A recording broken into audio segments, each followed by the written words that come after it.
उत्तर प्रदेश सरकार में कैबिनेट मंत्री अनिल राजभर जी हमारे साथ मौजूद हैं बातचीत के लिए।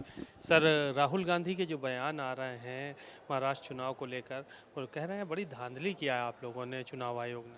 अच्छा, हमें एक भी मौका आप दिखा दें, देश से बाहर राहुल गांधी गए हों और उन्होंने देश के प्रतिष्ठा और सम्मान पर कोई हमला न बोला हो।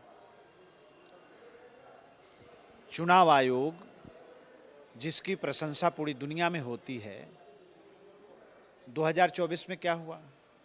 जब चुनाव चल रहा था तो पूरी दुनिया भारत आई ये देखने और समझने के लिए कि आखिर इतना बड़ा चुनाव कैसे भारत का चुनाव आयोग कराता है। और जब चुनाव संपन्न हुआ तो पूरी दुनिया में चुनाव आयोग की प्रशंसा हुई। तो जिस हमारे प्रतिष्ठान की, जिस व्यवस्था की प्रशंसा पूरी दुनिया में हो रही है, उसको कटघरे में खड़ा कर रहे हैं। जब भी देश के बाहर जाते हैं, आपने देखा होगा कभी देश की सेना की प्रशंसा ये नहीं किए होंगे। देश के विकास से इनका कोई लेना देना नहीं है। जब भी देश के बाहर जाते हैं तो जैसे लगता है कि इनकी प्रकृति ही यही है। ये कभी भारत के साथ खड़े होते नहीं दिखते आपको। हमेशा भारत को अपमानित करने का काम राहुल गांधी जी करते हैं।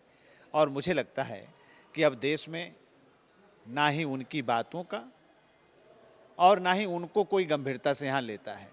अब इसलिए नया रास्ता उन्होंने खोज लिया है कि देश के बाहर चलकर देश का कुछ न कुछ देश के खिलाफ बोले। एक सवाल ये था कि अखिलेश यादव कल इलाहाबाद में थे, उन्होंने कहा अब इस बार 27 का चुनाव अगड़ा बनाम पिछड़ा होगा। पीडीए एक हो रहा है और जो अपर कास्ट के लोग हैं वो कहीं ना कहीं जुल्म ज्यादती कर रहे हैं। देखिए, ये हमेशा से समाजवादी पार्टी ओछी राजनीति करती रही है। क्यों?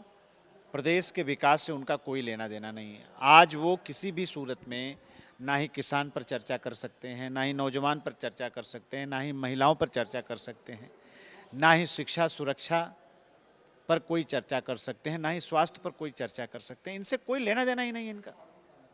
इनके पास कोई मुद्दा ही नहीं है। तो कभी कुछ बात करेंगे, अब अगड़ा पिछड़ा बात कर रहे हैं।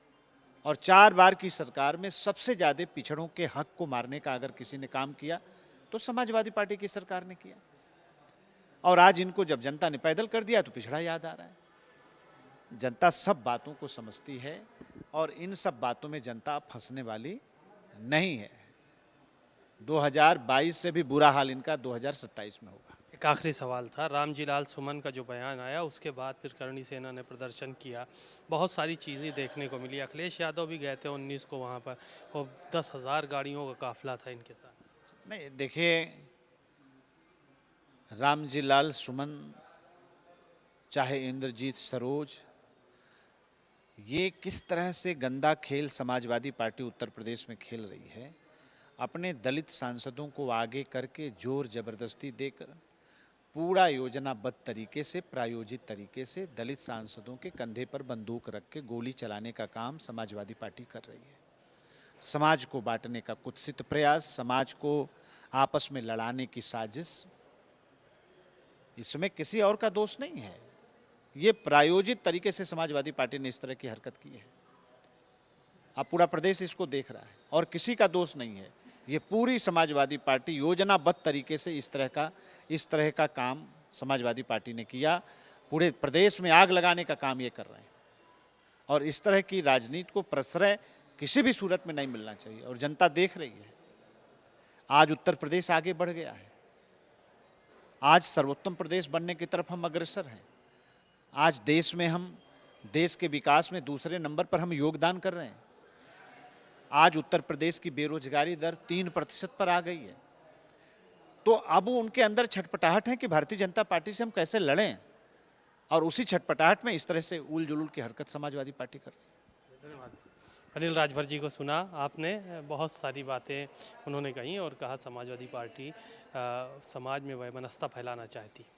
कैमरामैन अमरीश के साथ सीमा नकवी, भारत समाचार, लखनऊ।